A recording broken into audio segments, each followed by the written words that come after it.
Fala aí, Marvetes Rodrigo aqui trazendo pra vocês mais um review de Demolidor Renascido. Dessa vez do quarto episódio da primeira temporada, Sic Semper Systema.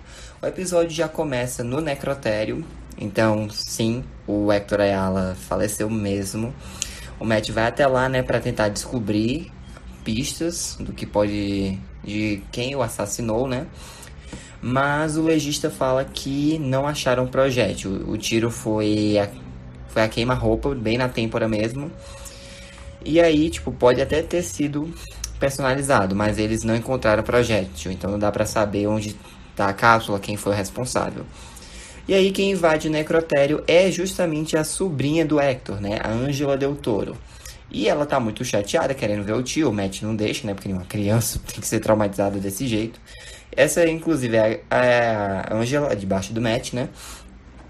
E aí, ela tá confiante de que foi a polícia, porque afinal de contas, o tio dela foi preso, considerado como assassino de policiais. Aí teve todo o julgamento, aí provaram que ele é inocente. Quando ele saiu nas ruas, ele foi morto. Então é muito provável que tenha sido um policial, mas o Matt diz pra ela que não dá pra ter certeza. Mas ele pede para ela ter fé de que o culpado, né, será encontrado rapidamente. E aí vemos algumas cenas, né, de noite de Nova York, de alguns muros que foram pichados. Inclusive a cena até corta para esse indivíduo aqui mascarado, que nós vamos falar dele um pouco mais pra frente, né? E aí, ok. Tá tendo uma balada, nós vemos que o Daniel tá lá junto com a Bibi. Ela tá mandando um monte de shot, né? Querendo que ele fique lá, se divirta, porque o Wilson pega muito no pé dele.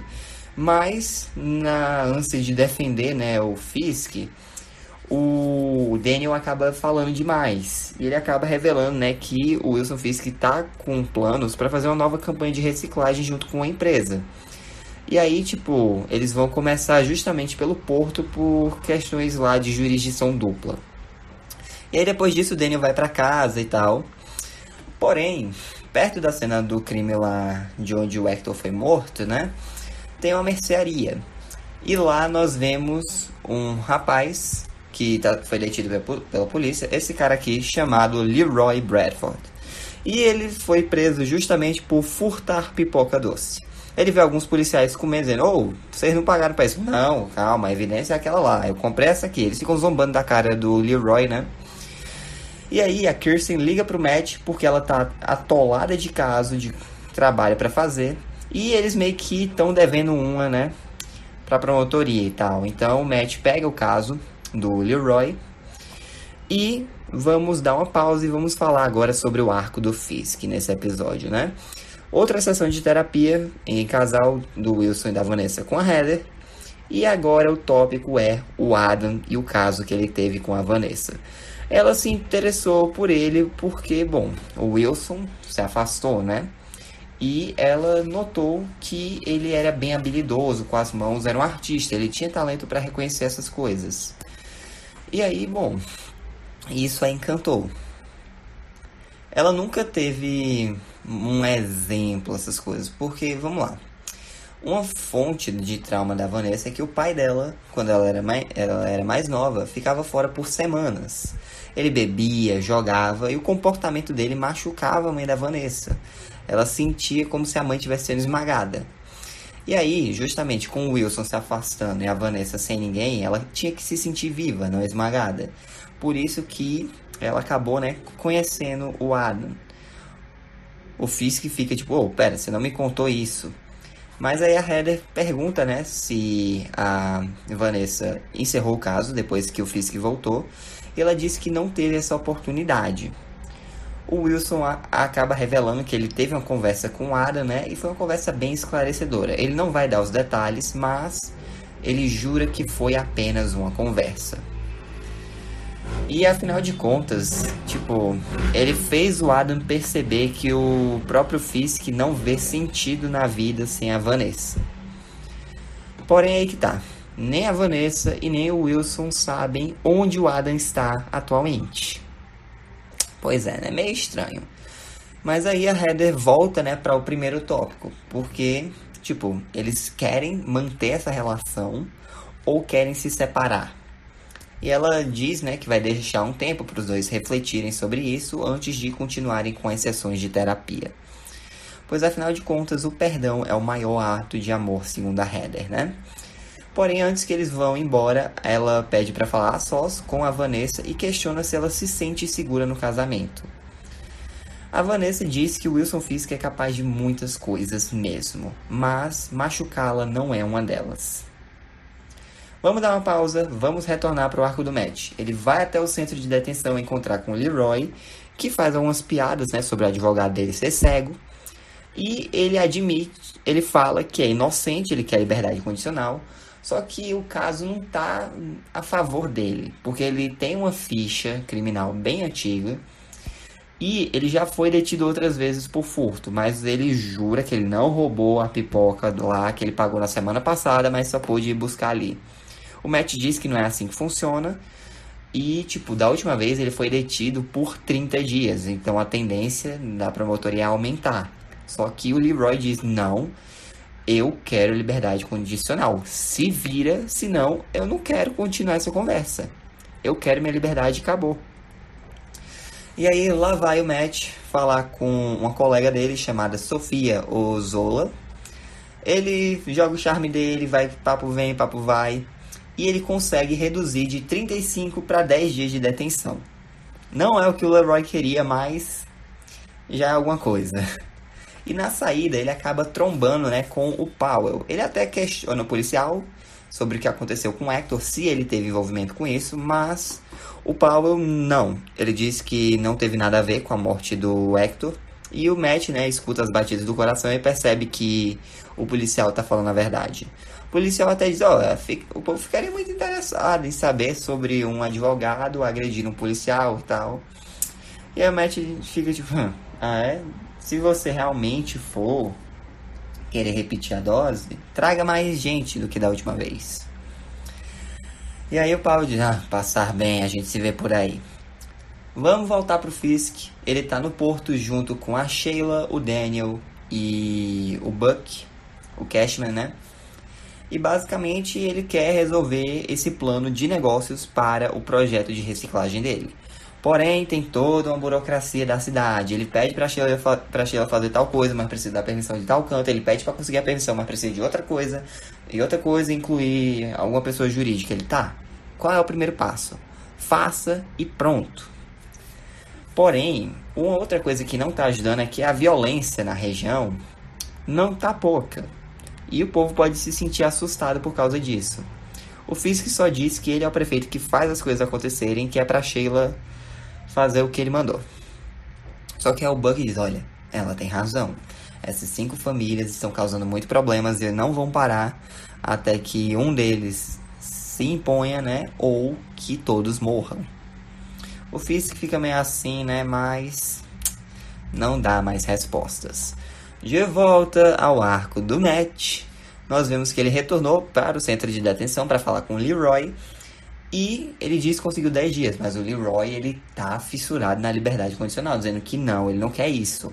Ele acaba revelando que a última vez que ele foi detido, ele perdeu a consulta dele sobre a renda suplementar. E aí cortaram os benefícios dele. Tipo, viver com ticket de alimentação, pagando as coisas, é difícil. Mas se ele perde esses benefícios, ele vai ter que acabar, né, comendo comida fora da validade, que o povo joga fora, implorar por trocados. Ele não pode continuar assim. Então, ele admite que foi por isso que ele foi e furtou a pipoca. Mas o Matt provavelmente não entenderia, porque o sistema não muda e nada, blá blá blá. Toda uma crítica que ele vai fazendo, né? Nosso queridíssimo prefeito Fisk é convidado para presenciar um coral escolar, né, do nível fundamental, cantando We Build This City. E, tipo, ele tá acompanhado do Daniel, da Sheila, e o Daniel chama a Sheila num canto e acaba mostrando uma notícia que vazou sobre os planos do Fisk para o projeto de reciclagem. E ele é o responsável por isso, né, porque a Bibi, né, provavelmente botou a boca no trombone para falar disso. Um monte de gente vai fazendo matéria tendenciosa sobre o Fisk, né? O encontro dele com essa empresa que eles iam discutir o plano de reciclagem é reagendado, porque a Sheila quer que eles façam isso num local longe da vista do público, para não dar não manchar mais ainda a imagem ruim que ele tá. E eles vão para o Centro Cultural da Letônia. Chegando lá, né, para uma comemoração, o Fisk tem que ouvir novamente o We Build a City. E aí, após isso, o Fisk chama todo mundo no gabinete dele para dar uma bronca, como que a informação vazou e tal. O Daniel acaba revelando que foi ele o culpado.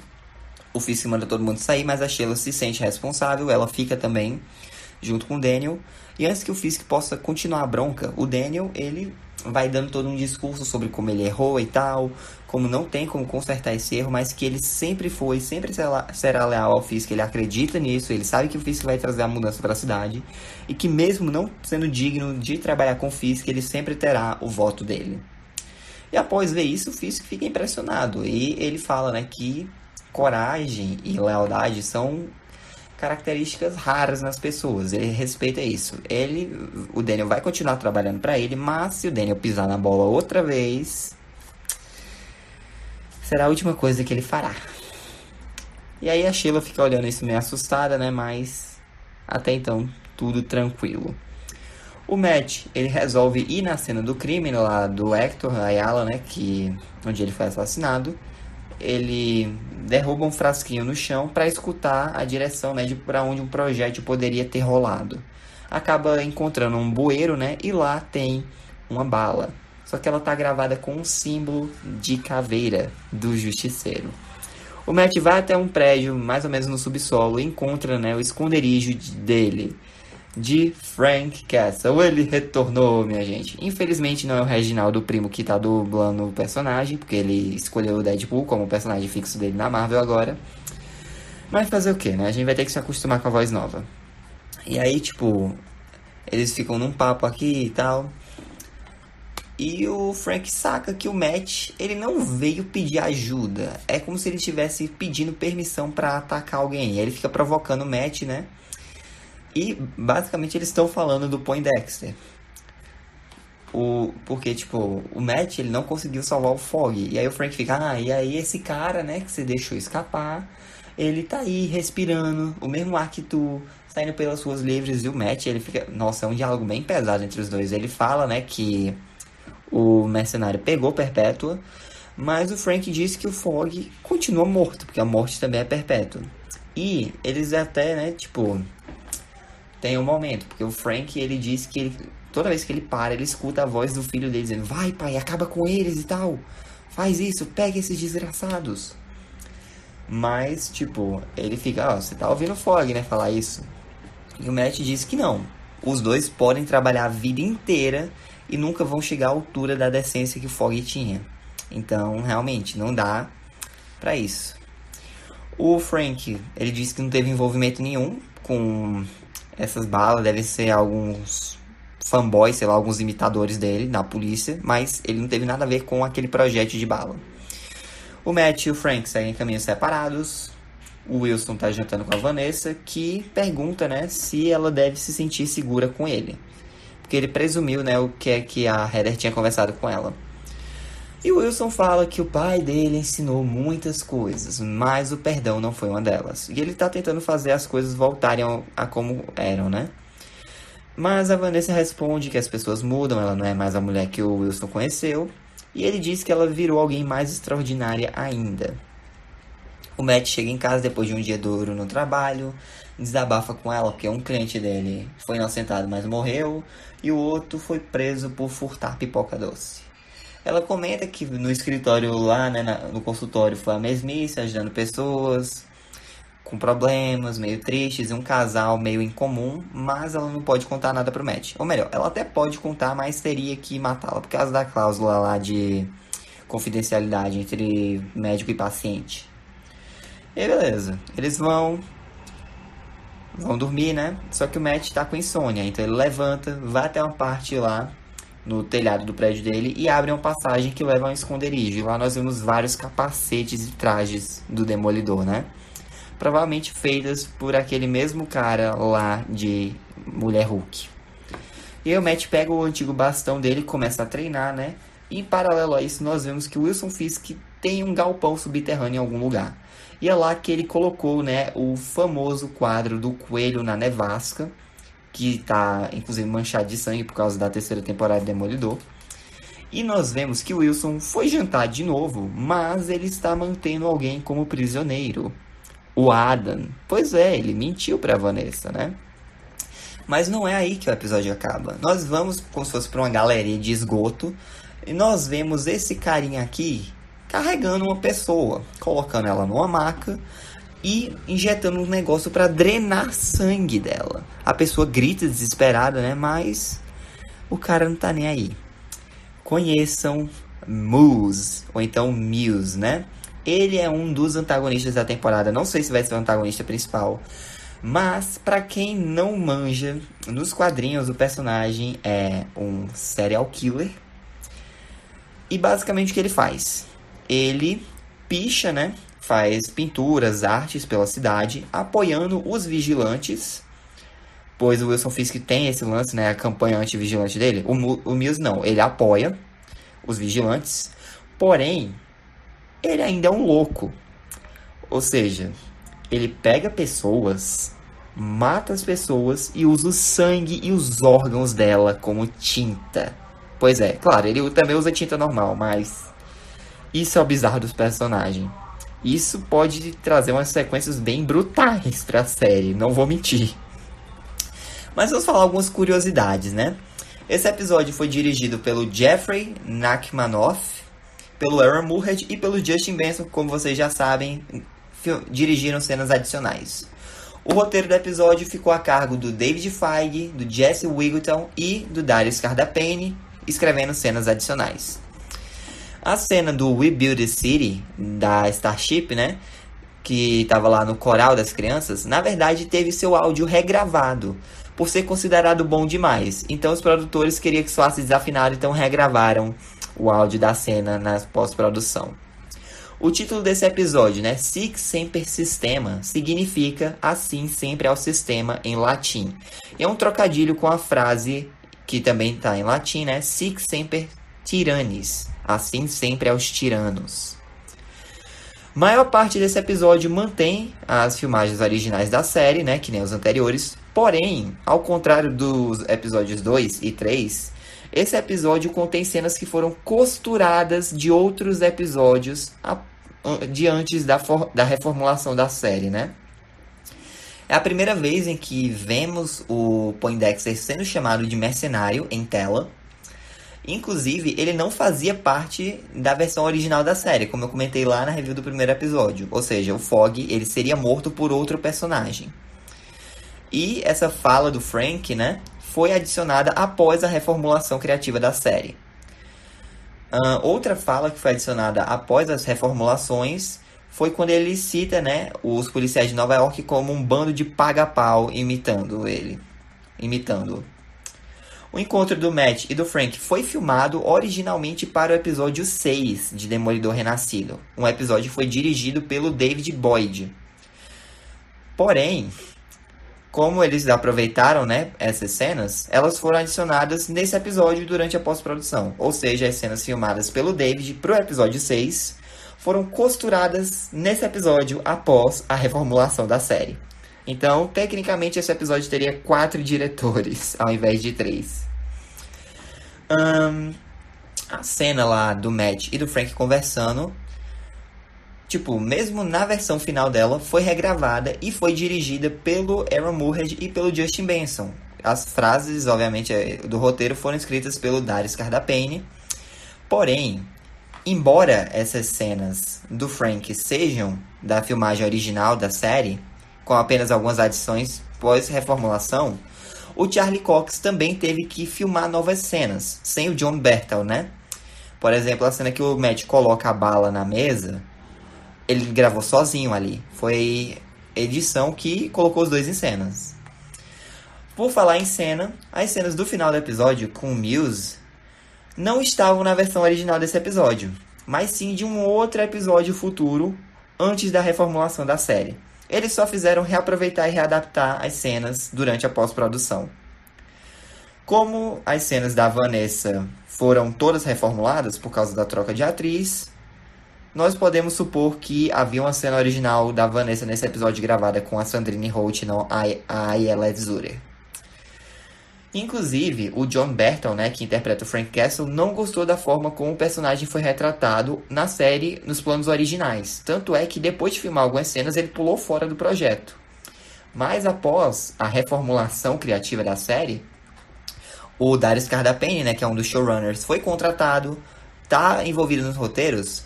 Eles também chamaram o John Bertal para contribuir com a visão criativa para o futuro do personagem do Frank. Inclusive, tudo indica que vamos ter um especial do Justiceiro saindo em breve. Não sabemos quando, mas aparentemente foi confirmado. Ainda não tenho certeza, mas aparentemente teremos. Inclusive, foi por isso que o Frank Castle, né, voltou para a série, no caso, o John Bertal voltou, e filmou novas cenas após a reformulação.